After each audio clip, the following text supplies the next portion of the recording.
All praises to Yahweh by Hashem, Yahweh Shai by Hashem, Das. Double honors to the elders and apostles, the great millstone for pushing this truth. Barakatah Yahweh, Barakatah Yahweh Shai.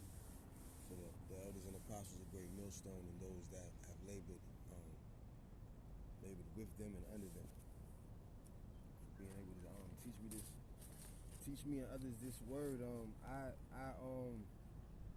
After I had did my last video, I went and dropped a couple things off at my 2-year-old and 1-year-old's house, and I dropped something off that night, and my 2-year-old daughter wouldn't go to sleep. She stayed up. Basically, she was so happy to see me. She stayed up until she just couldn't stay up anymore. She stayed up past 24 hours to be exact. But when she crashed, after she crashed, I was talking to her mother. Her mother made a little confession about sleeping with somebody else, and then after that had happened, I had sat down on the bed, and and she told me it was about I guess I said it first because I told her like the spirit had left me to care about her soul anymore. Like I told her like I just don't care about your soul. Like it was something about me where I used to care about your soul and feel responsible for it, but I was like I don't anymore. And she said, basically I told her that was about a month ago, and then a little later she told me about a month ago was when she had slept with somebody else. But I'm only saying that to say this. After I went and sat down on the other side of the bed, I had felt something brush up against my butt like this. Like I had felt something rub my butt. So I turned around real quick, and the way I turned around, she was like, what? So I like tried to like I touched myself basically like how did that happen? Like I touched myself like how did like to recreate the feeling, and I mean I guess I shouldn't have said that part, but long story short, when I turned back around after she was like, what happened? Like what? Why'd you turn around like that? I was like, yo, something just rubbed my butt. And she was like, she shook her head like, yeah, nigga, like that shit. And then she was like, this shit happens to me too. So I looked at her and I'm thinking to myself, I'm like, damn, bitch, you getting plagued by, you getting like touched. Like it's a couple stories I could tell you about a lot of women that I've met, particularly this one had made me think of the book of Tobit. But it's like a lot of scriptures came to mind, and then it made me think of the brother, God bless his the spirit that's on him, that almost drowned out in Miami. Because when I had initially went through what I had went through with her saying she had slept with Israel in my house, I had thought of a scripture my first time going to a GMS camp that said seek counsel in all things, big or small. And I'm just, butchering it, but just freestyling off the dome. And it was like, seek counsel in all things, big or small. So after I left the camp, I had sat on the bench, opened my wine, oh, woe is me. You know what I'm saying? And then I had looked at the camp when they was congregating, talking. And I was like, yo, let me just go seek some counsel real quick. Yo, this shit, I need to talk to somebody. And then when I went down there, son hopped out the car like I'm on you. Like, what you coming to the Akim for? Like, I peeped the whole thing. What you doing? You know what I'm saying? So he hopped out. He kind of like cut me off. You know what I'm saying? Right before I got to him, he was like, what's up? Basically, he didn't say it like that, but he was like, yo, what up? He didn't say it like that, but these are my words. You know what I'm saying? And I'm just like, yo, I just started talking. You know what I mean? And then he was like, yo, you know what the scriptures say? Scriptures say this, scriptures say that. You know what I'm saying? That's adultery in your heart. Just lead a bitch, you know what I'm saying, and teach the word. Basically, that's what he said. He said, lead a bitch, let God deal with her, and teach the word. Best advice, you know what I'm saying, anybody could have gave me, and I love a brother for that. You know what I'm saying? And I left the bitch, but she begged, please don't leave me for that, blah, blah, it was a lie, blah, blah, blah. You know what I'm saying? And long story short, always listen to the counsel of the scriptures, which is going to come from the men of the Lord. Anything else some bullshit, you're going to end up dealing with some bullshit. So the book of and I got to get to work at time. 7:04, I got time. So the book of Sirach, chapter 17. I don't know if I'll be able to ooze it. I just hit Toby. Alright, let me go to Sirach. I just hit Toby. The book of Sirach, chapter 17. I should get it. Toby, what is it, chapter 6? the book of Tobit, chapter 6, verse 14. What Tobit was going through with his woman. And now I am the son, Salakia, and now I am the only son of my father, and I am afraid, lest if I go in unto her, basically have sex with her, I die, as the others before. For a wicked spirit loveth her, which hurteth nobody but those which come unto her. Wherefore I also fear lest I die, and bring my father's and my mother's life, because of me to the grave with sorrow, for they have no other son to bury them. So Tobit, like the scripture says, is nothing that anybody could go through that nobody's been through before. Now, what I do want to say is, a lot of the shit that I be thinking about makes me think of how the angel told the Ezras, don't worry about how these motherfuckers are going to be punished, man. Worry about how people are going to be saved. So I know for a fact, even before this shit happened with Shorty, I knew apparitions was real. My father's wife told me a story when I was a child about how when she was asleep with my father, it was 3 demons around the bed, one on each side, one at the foot. She woke up first. She woke my father up. He said something, and then they disappeared. I think that's why she was on my father so hard, because my father had mercy on them that night, and she became a believer, a true believer in my father and in the power of Yahweh Bashem Yahushai. I just do not think that she knew the correct names. So I'm not even going to say she had power, belief in Yahweh Bashem Yahushai, but she had belief in the unknown God. But even though she believed it was Jesus or whatever, I'm not sure. You know, I just hate to say it so. But the book of Sirach, chapter 17, verse 3. No, Salaki. That's a good verse though, because we were made into His image, but we messed that up. The book of Sirach, chapter 17, verse 13. Matter of fact, let me start at 10. And the elect shall praise His holy name, which is Yahweh, and His son's name is Yahweh Shai. Verse 11, besides this, He gave them knowledge and the law of life for an heritage, which is the scriptures. He made an everlasting covenant with them, which is our forefathers, Adam, Seth, Abraham, Isaac, Jacob, Noah, David, Solomon,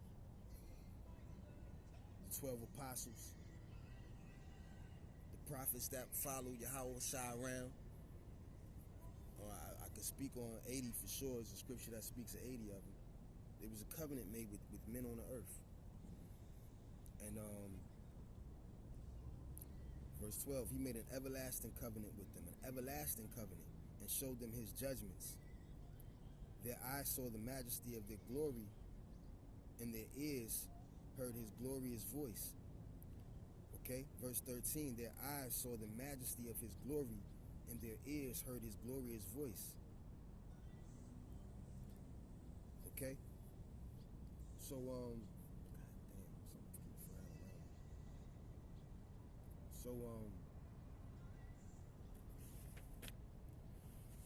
it's not even actually the scripture I was looking for, but praises to Yahweh Bashem Yahushai. There are no mistakes. Now,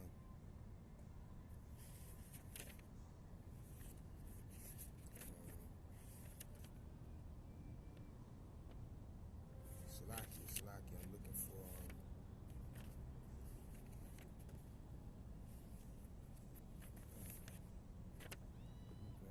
grab my phone, Salaki.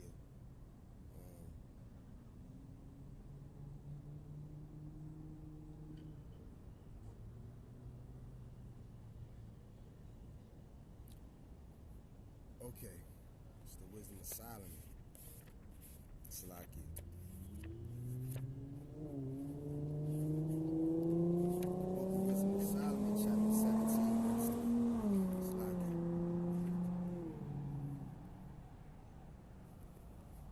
Book of Wisdom of Solomon, chapter 17, verse 3.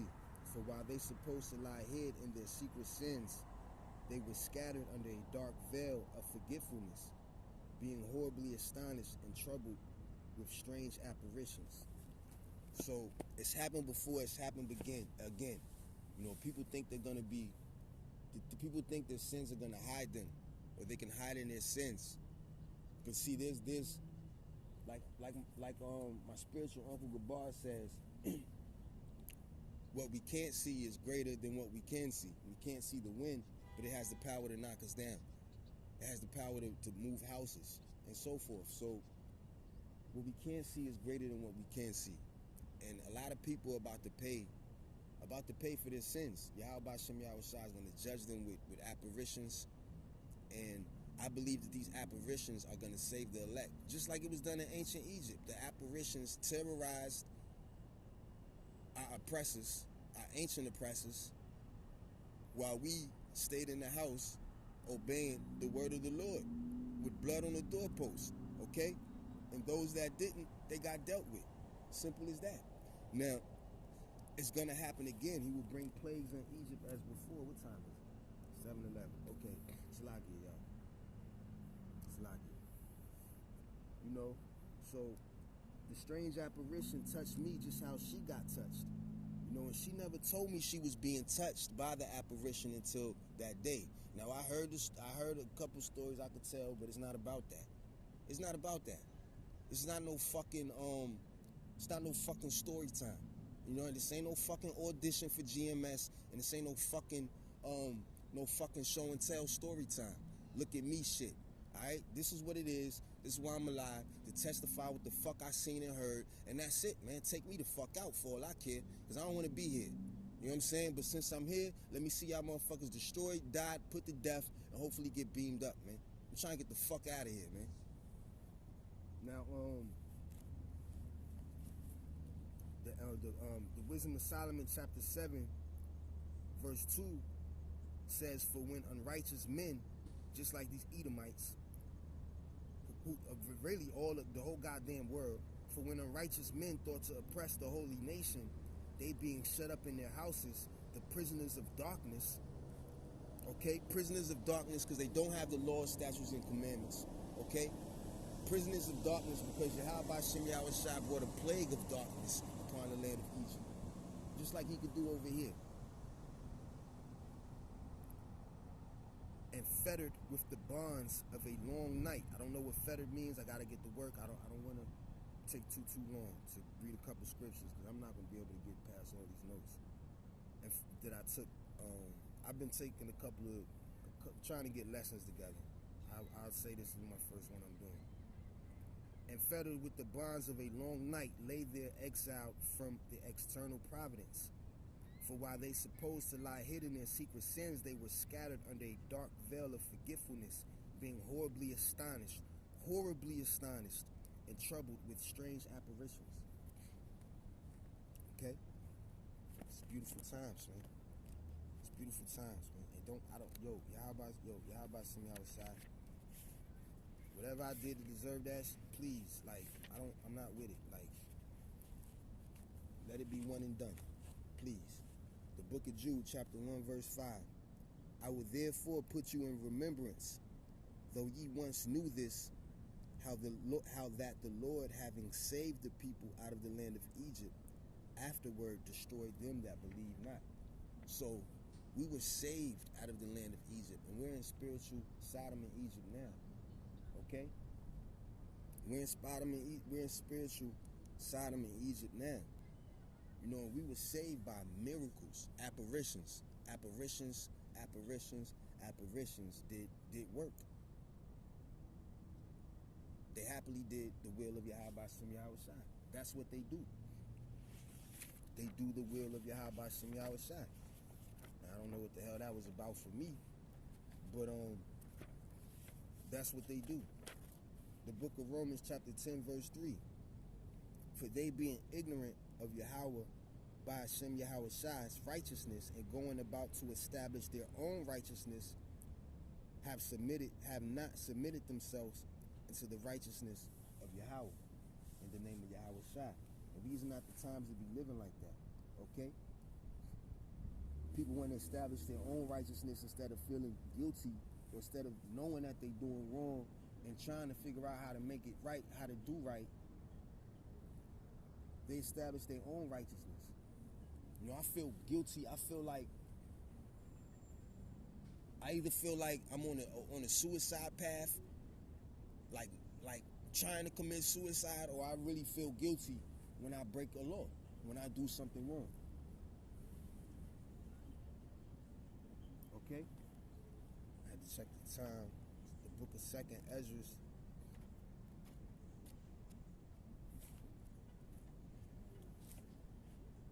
Book of 2nd Ezra.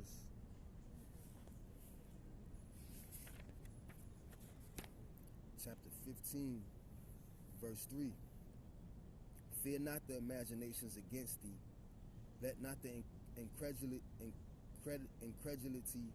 of them trouble thee that speak against thee. You gotta look that word up. Incredulity.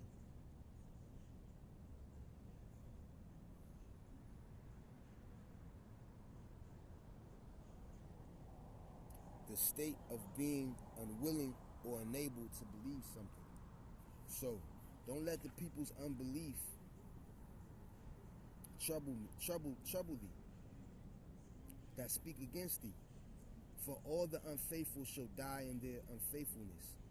Behold, said the Lord, I will bring plagues upon the world, the sword, famine, death, and destruction. For wickedness hath exceedingly polluted the whole earth, and their hurtful works are fulfilled. So we can't worry about the non-believers. Plagues are coming upon this world. Hella plagues are coming upon this world. The book of 2nd Ezra, chapter 16, verse 2 says, gird up yourselves with cloths of sack and hair. Bewail your children, and be sorry, for your destruction is at hand. A sword is sent upon you, and who may turn it back? A fire is sent up among you, and who may quench it? Plagues are sent unto you, and what is he that may drive them away? Okay? It's not happening. It's not happening. Okay, these plagues are not going to stop. Plagues are coming upon the whole world. Esau has conquered and polluted, defiled the whole earth, spiritually and physically. Okay? Spiritually and physically. That's why Yahweh Shem Yahushua said he's going to bring them down. He's going to bring them down. In the book of Obadiah, I believe it's verse 4. The book of Obadiah, chapter 1, verse 4. Though thou exalt thyself as the eagle, and though thou set thy nest among the stars, thence will I bring them down, said the Lord. Okay? So Esau has conquered and polluted, defiled the whole earth, physically and spiritually. And Yahweh Shem Yahushua is going to bring them down. Period. Period. The book of 2nd Ezra, chapter 15, verse 8, I will hold my tongue no more as touching their wickedness, which they profanely commit. See, he sent the prophets back. The word, the correct doctrine is back. Yahweh Shem Yahushua is not holding his tongue anymore. Okay? He's not holding his tongue anymore. The word is going out. Nobody has an excuse. The only excuse you can have is you didn't give a fuck. You didn't pay attention, or you didn't believe. That's the only excuse people gonna have at the end of the day. I didn't give a fuck. I didn't believe. I didn't know. I mean, I didn't know. I did. Yo, it's gonna be no excuse. It's gonna be no excuse for what you deal with. You gotta deal with it. It's no excuse. It's your fucking fault. Verse 9, and therefore said the Lord, I will surely avenge them. Slakia. Verse 8, I will hold my tongue no more as touching their wickedness, which they profanely commit. Neither will I suffer, I move my eyes, Salakia, neither will I suffer them in those things in which they wickedly exercise themselves. So whatever sin you're committing, Yahweh Shem Yahushua is about to shut that shit down. By taking you out, or shut that shit down by letting you continue to pile up your sin, so you could really go through hell before this shit really gets destroyed by thermonuclear destruction, ICBM missiles.